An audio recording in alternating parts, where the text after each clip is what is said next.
Welcome back, you magnificent architects of silence. The ones who learned how to smile when the world expected you to shatter. The ones who chose compassion when revenge would have been applauded. The ones who stayed soft in a reality that only rewards sharpness. You felt it, didn't you? The weight of being watched. The sense that something beyond people was paying attention. Studying how you moved through pressure. How you carried yourself when it would have been justified to harden your heart. And something just happened. Something so subtle that almost no one noticed it at all. That patience you showed. That kindness you extended. That calm you held while others tried to provoke you into becoming what they needed you to be. That wasn't weakness. That was the final examination. And without fanfare, without announcement, you passed a test you didn't even know was being administered. Here's where it gets interesting. Because while you were out there choosing grace, choosing restraint, choosing to remain human in moments that demanded something uglier, something far larger was unfolding behind the curtain. You weren't being evaluated by your enemies. They're too busy unraveling, too busy wondering why their tactics stopped working, why their control slipped through their fingers. No, the observer wasn't personal. It was fundamental. Call it the universe, divine intelligence, the architecture of reality, the living field beneath everything. It doesn't matter what name you use. What matters is that it saw you. It witnessed every moment you could have destroyed and chose not to. It observed every instance where kindness would have cost you nothing to abandon, and yet you held it anyway. In those repeated choices, you revealed something rare and formidable. You understand real power. Real power isn't loud. It isn't theatrical. It doesn't need dominance, fear, or intimidation to announce itself. That's the shallow imitation anyone can perform when they're fueled by anger. Real power is restraint with capacity. It's knowing you could burn everything down and choosing to build instead. It's being capable of revenge and selecting peace. It's holding the potential for chaos while maintaining internal order. Hurting others is easy. Any wounded creature can lash out. The true proving ground is whether you can refuse to do so when every nerve is screaming for justification. And you did. You looked at betrayal, disrespect, abandonment, manipulation, and mockery straight in the face and chose dignity anyway. Not because you didn't understand what was happening, not because you were naive, but because you understood something deeper than they ever will. Kindness that comes from power is devastating. It is mercy that doesn't have to be given. It is grace offered by someone who owes nothing. That is why you unsettled them. That is why their strategies collapsed. You wouldn't play the villain they needed you to become. And without that role, their entire script fell apart. What most people never realize is that those moments weren't isolated acts of goodness. They were deposits, signals, verifications. Every time you chose patience over retaliation, empathy over cruelty, clarity over emotional chaos, you were aligning with a frequency most people never access. Reality itself has a kind of authentication process. Before it hands someone real influence, real access, it watches, it tests. It needs proof that the person won't misuse what's coming. It needs to know that power won't rot you from the inside. And your kindness, especially toward those who least deserved it, was the confirmation code. That was access granted. There's a reason ancient teachings across cultures emphasize mercy, forgiveness, and compassion. It's not about being nice, and it's not about moral superiority. It's because these traits are the hidden activation sequence. They prove that someone can hold fire without burning everything around them. Real power is always watching, and it doesn't promote based on ambition or desperation. It evaluates one question relentlessly. Can this person be trusted with alignment without turning it into control? And through consistency, through restraint, through grace under pressure, you answered yes. That's when the shift happened quietly. No ceremony, no applause, no dramatic sign.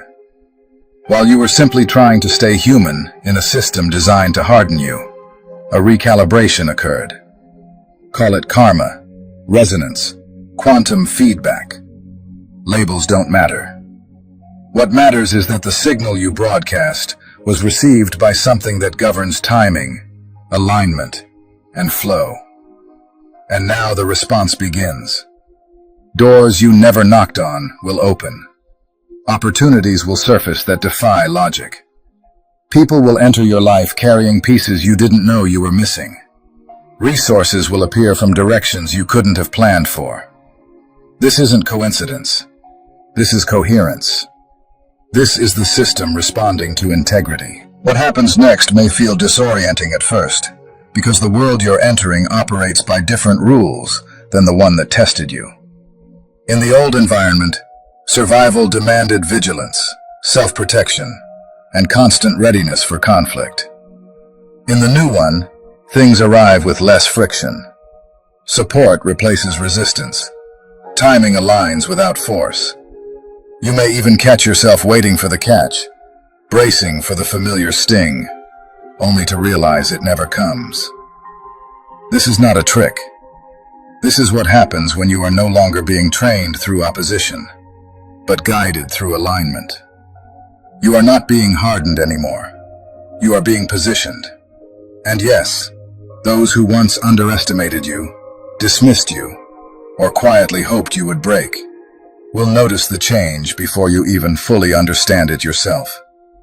They'll feel it in the way conversations shift, in the way doors close for them, but open effortlessly for you, in the strange sense that they no longer have access to your energy.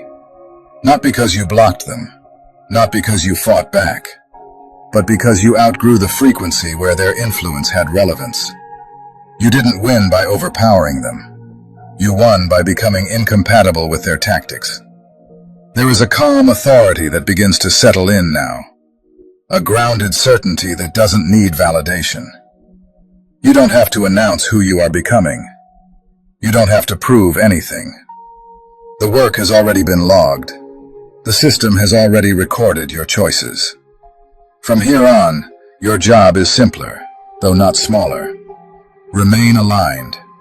Continue choosing clarity over chaos, truth over performance, compassion without self-betrayal.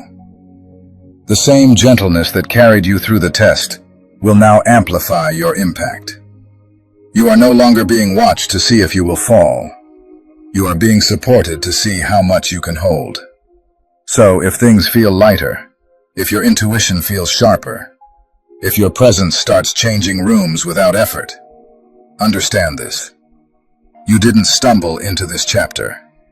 You earned it quietly, patiently, repeatedly. The world tried to harden you, and you refused. Reality noticed. And now, the very qualities that once made you feel out of place are the ones making space for you. Most people try to force life. They push, manipulate, scheme, and hustle their way forward. Sometimes it works for a while, but they always hit a ceiling, because brute force never earns true access. You weren't trying to unlock anything. You were simply choosing integrity when it would have been easier to compromise. And in doing so, you proved something rare. You can succeed without sacrificing your soul. That's when the master key transferred. Not as an object, not as a reward, but as a shift in how reality responds to you. You didn't receive it with fanfare. You embodied it through discipline. Understand this clearly. The master key doesn't unlock wealth, status, or popularity. Those may appear as side effects, but they're not the prize. What it unlocks is flow, synchronicity, passage. Where others hit walls, you find openings. Where chaos breaks others, it sharpens you. Life doesn't become easy, it becomes responsive. You're playing by deeper rules now. And the warning matters. This access only works on the frequency that activated it. The moment it's used for ego, revenge, or domination, it disengages. Not as punishment, but as protection. The system will not empower destruction disguised as justice.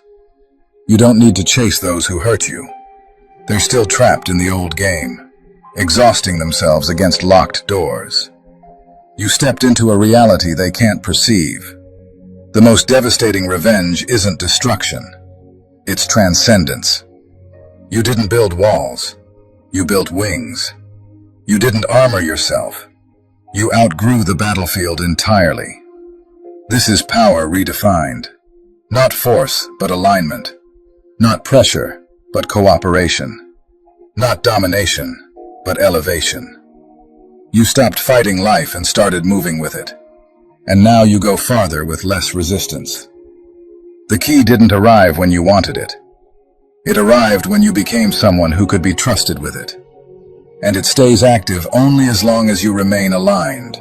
Not perfect, but coherent. Boundaries are allowed. Discernment is required.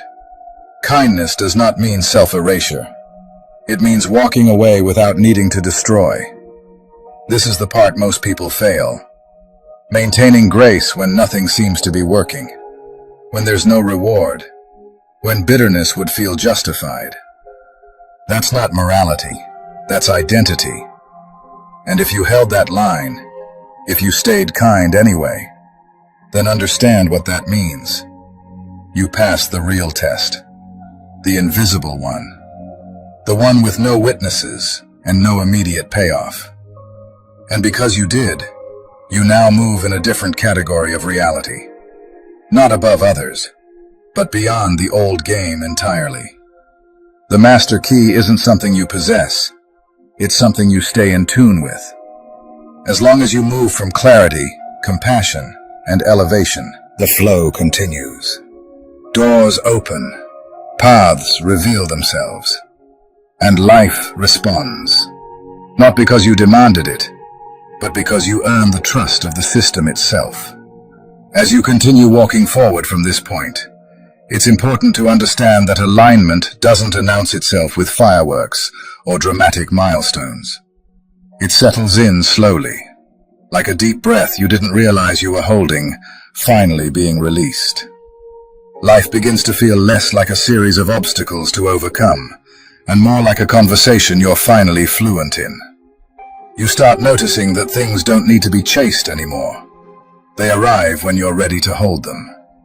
Situations that once demanded overthinking now resolve themselves with a quiet clarity.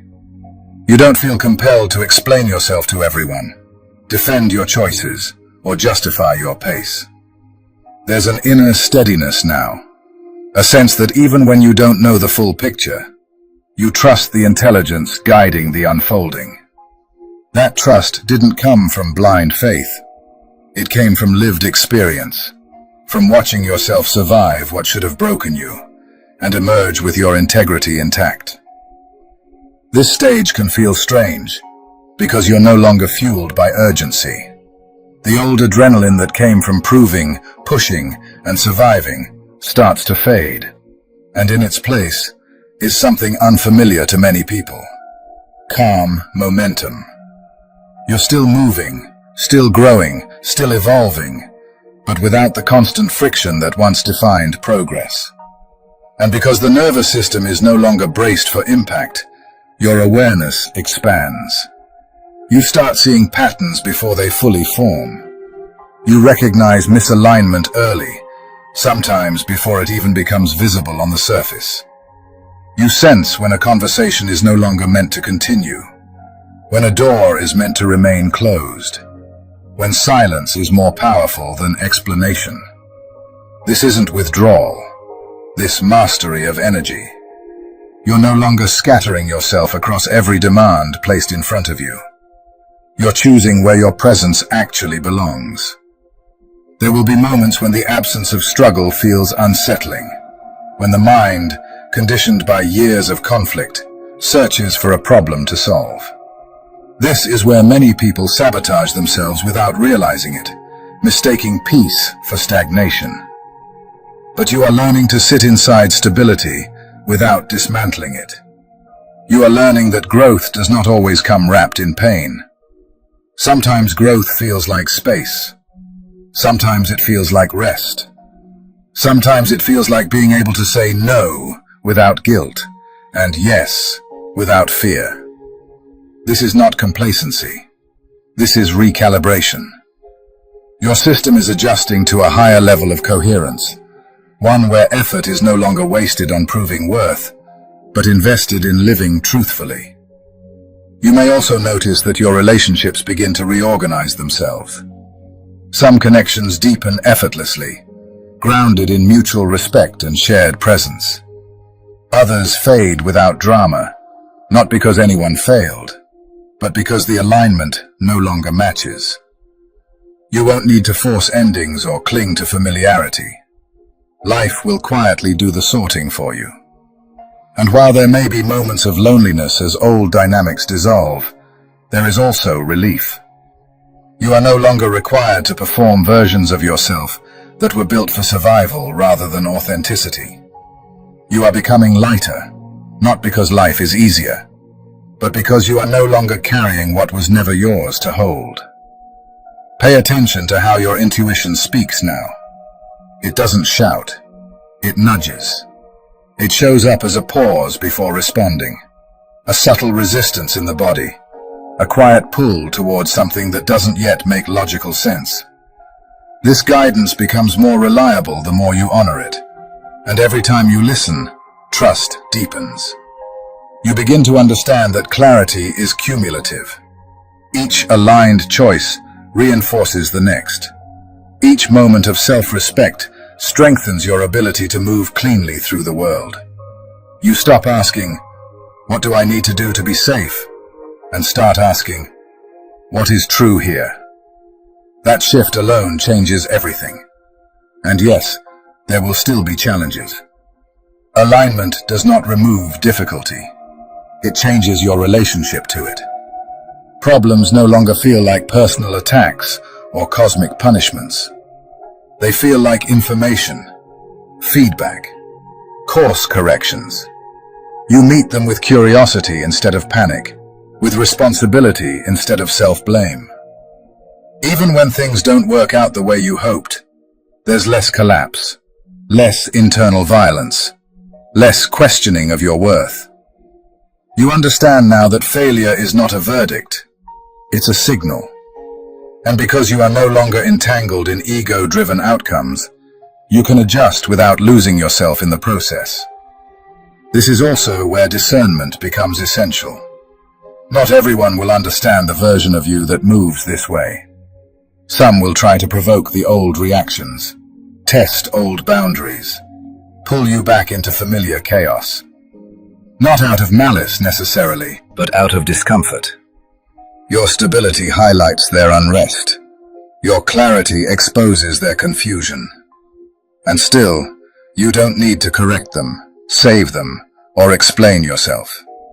You simply remain where you are. Alignment doesn't argue. It doesn't chase validation. It lets results speak in time. As you continue, remember that humility is what keeps the channel open. Not the kind that diminishes you, but the kind that recognizes you are participating in something larger than your individual will. Stay teachable. Stay reflective. When you misstep, correct gently. When ego surfaces, notice it without condemnation. The system you're working with responds to honesty faster than perfection. It values coherence over image. It rewards those who are willing to return to center again and again. Eventually, you'll look back and realize that the greatest gift of this transition wasn't what you gained externally, but what you no longer needed internally. You no longer need to be right. You no longer need to be chosen. You no longer need to be seen to feel real. You are anchored. You are present. You are responsive rather than reactive. And from that place, life becomes a collaboration rather than a battlefield. And as this path continues to open, you may begin to notice a profound shift in how you relate to time itself. Urgency loosens its grip. The frantic sense of being late, behind, or somehow missing your moment slowly dissolves, replaced by an understanding that timing is not something you chase, but something you meet. You begin to feel when to act and when to wait, when to speak and when silence carries more authority. Waiting no longer feels like stagnation.